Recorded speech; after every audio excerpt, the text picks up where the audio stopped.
Manyar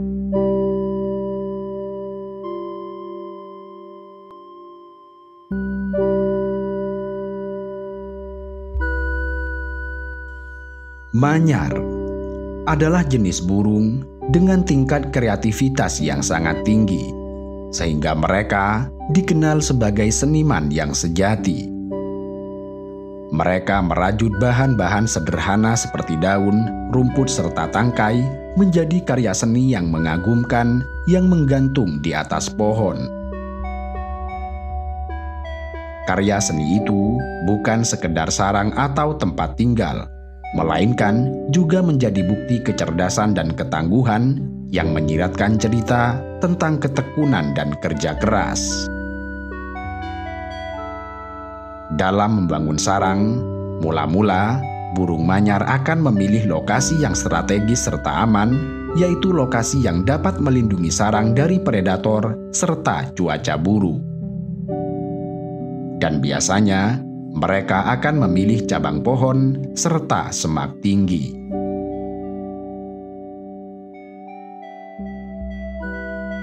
Burung manyar memulai pembuatan sarang dengan satu helai daun yang diikat pada ranting pohon menggunakan paruh serta cakar.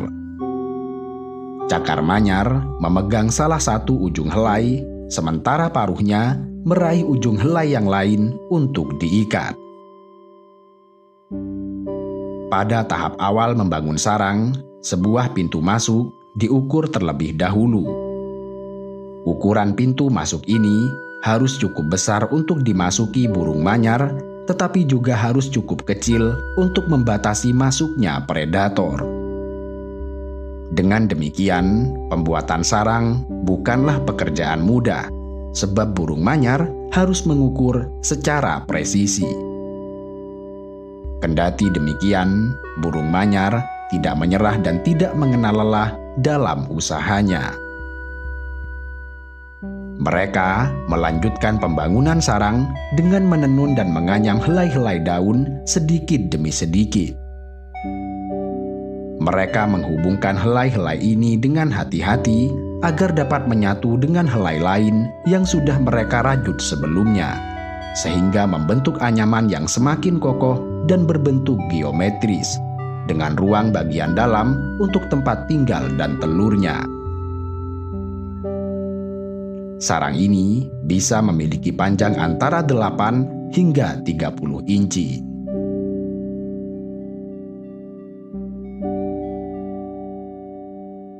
Selain membangun sarang menggunakan cakar dan paruhnya, terkadang burung manyar melibatkan tubuhnya untuk merapatkan dan merapikan serat-serat sarang.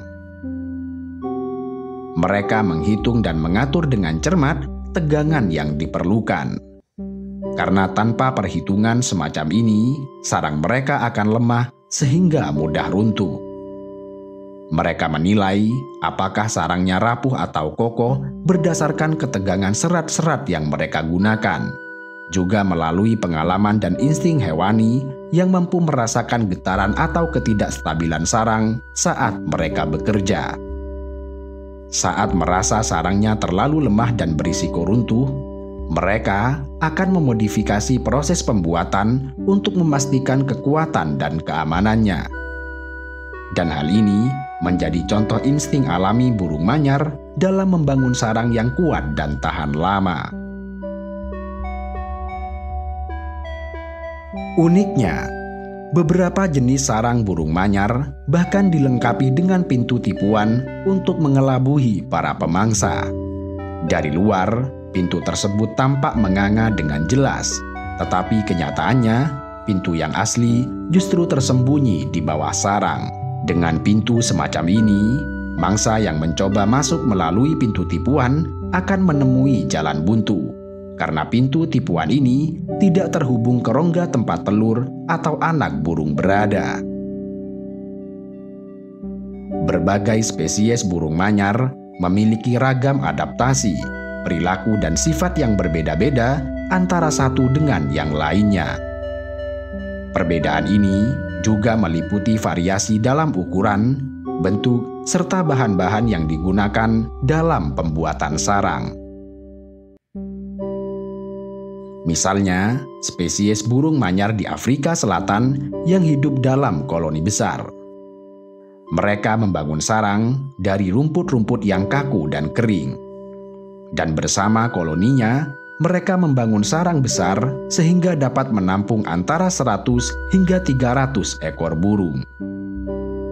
Sarang ini memiliki ruang-ruang di dalamnya yang berfungsi sebagai kamar-kamar yang terpisah serta sebagai perlindungan yang sangat baik saat malam di gurun Afrika yang dikenal sangat dingin. Sementara itu, burung manyar kerbau dari Kenya dan Tanzania membangun sarang yang compang-camping dari ranting. Sementara burung manyar India membangun sarang yang rapi dan ketat menggunakan akar dan sulur dalam bentuk bola atau tabung yang luar biasa. Pada sebagian besar spesies, burung manyar jantan biasanya menjadi pembangun sarang. Keberhasilan pejantan dalam menarik perhatian betina sangat tergantung pada kekokohan, lokasi dan kualitas sarang yang mampu melindungi dari pemangsa. Burung betina yang tertarik pada jantan akan memeriksa sarangnya dengan cermat. Karena itu, tidak semua jenis pejantan akan berhasil menarik perhatian betina, sehingga banyak sarang ditinggalkan tanpa digunakan saat musim kawin. Namun, jika betina merasa tertarik, maka perkawinan dapat terjadi. Burung manyar jantan terkadang melakukan poligami yang memungkinkan mereka memiliki 2 betina dalam satu musim. Karena poligami ini, pejantan memiliki kemampuan untuk membangun dan memelihara 2 sarang yang berbeda untuk melayani masing-masing betinanya. Makanan burung manyar sangat bervariasi, bergantung pada spesiesnya. Sebagian besar cenderung menjadi herbivora atau pemakan tumbuh-tumbuhan sebagai makanan utamanya. Mereka mengonsumsi berbagai sumber makanan nabati seperti kacang-kacangan, biji-bijian, nektar bunga, dan lain-lain. Kendati demikian, spesies yang lain juga bisa memakan serangga, lalat, nyamuk, belalang, laba-laba, dan lain-lain. Burung manyar terdiri dari 126 spesies dan tersebar di wilayah yang cukup luas. Di Asia Tenggara, terdapat 4 jenis burung manyar, dan 3 diantaranya dapat dijumpai di Indonesia, yaitu burung manyar tempua, manyar jambul, serta manyar emas. 3 jenis burung manyar ini tersebar di kawasan seperti Tiongkok, Pakistan, Sri Lanka, India, Bhutan, Bangladesh, Myanmar, Thailand, Laos,